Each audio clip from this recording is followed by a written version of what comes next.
Noon ako ay bata pa, madalas ako manood ng mga action movies nila FPJ, Rudy Fernandez, Philip Salvador at Cesar Montano, at sa mga nabanggit, si FPJ ang paborito ko, pero bukod sa mga bida ay may mga hinahangaan din akong mga kontrabida, na may magkakaibang estilo sa pagiging kontrabida, at pagganap sa kanilang papel bilang kalaban ng ating bida. At nandito ang listahan ng madalas natin mapanood na kontrabida sa pelikulang Pilipino, lalo na sa mga aksyon at pagganap bilang kalaban at boss. Una, si Bomber Moran, na may tunay na pangalan na Arturo Ocampo, siya ay isang matabang lalaki na mahilig mangbuli o mangbuntal ng bata, ganun pa man hindi siya ang main kontrabida, pero hindi mo makakalimutan ang presence niya sa storya, dahil nag-iisang matabang kontrabida si Ka-Bomber, na siguro dati mong kinaasaran.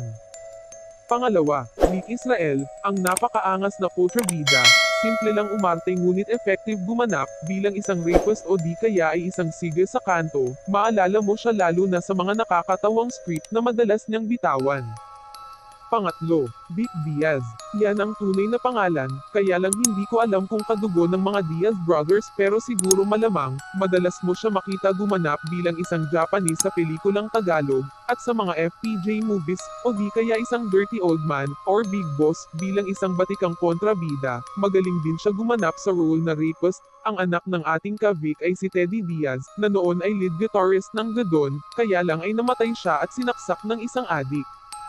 4. Joaquin Buaya Fajardo, ay ang isang napakapangit na kalaban, hindi naman ako nang aalipusta pero kung kilala nyo si Buaya, malamang ay agree to the highest level kayo sa akin. Ito ang may tunay na face value, para maging isang sikat na kontrabida, siguro madalas mo din siya makita sa mga comedy movies nila Vic Soto. 5. Subaz Herrero, siya naman ang madalas gumanap na judge na kalaban ni FPJ. Kung puno no sa look judge dapat ka nang kalusin. Isa sa mga linya na binitawan ni Fernando Po kung saan siya ang kalaban, siya ay isang mestizo na mayamang kontrabida, na mapang-alipusta sa mga mahihirap na magsasaka. 6. Johnny Delgado, isa sa mga veteranong at magaling na aktor, madalas siyang isang congressman, mayor, o kaya isang pinuno ng sindikato, dahil sa siya ay malaking lalaki at may balbas na may malaking boses, kabilib-bilib ang pagganap niya bilang kalaban at pati ikaw ay matatakot sa galit niya. Napahanga niya ako sa movie nila ni Binoy sa Hari ng Zelda, siya ay gumanap doon bilang isang warden. 7. Romy Diaz, isa sa mga paborito ko, sa itsura pa lang, mukha ng manggagahasa, na karamihan sa mga role niya, mahilig ding magmura ito sa kanyang mga script.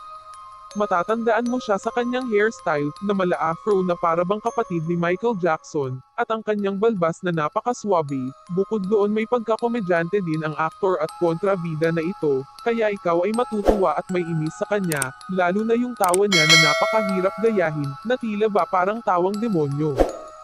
8.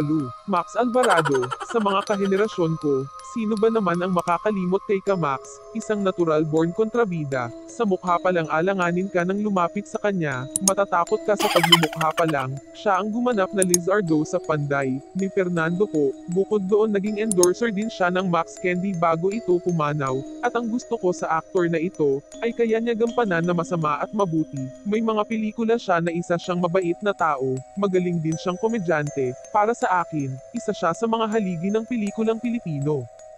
9. John Regala, ito na siguro ang pinakabata sa mga top 10 na kontrabida, siya ay isang tunay na bad boy, maging sa pelikula man o sa tunay na buhay, minsan nabalita siya sa 24 oras na nakaaway niya ang isang taxi driver, at sa sobrang inis niya sa taxi driver ay, muntik niya na itong sapakin sa harap ng kamera, ganyan ka bad boy si Ka John, ang nagdadala sa kanya ay ang personality niya na talagang maangas, at bad boy.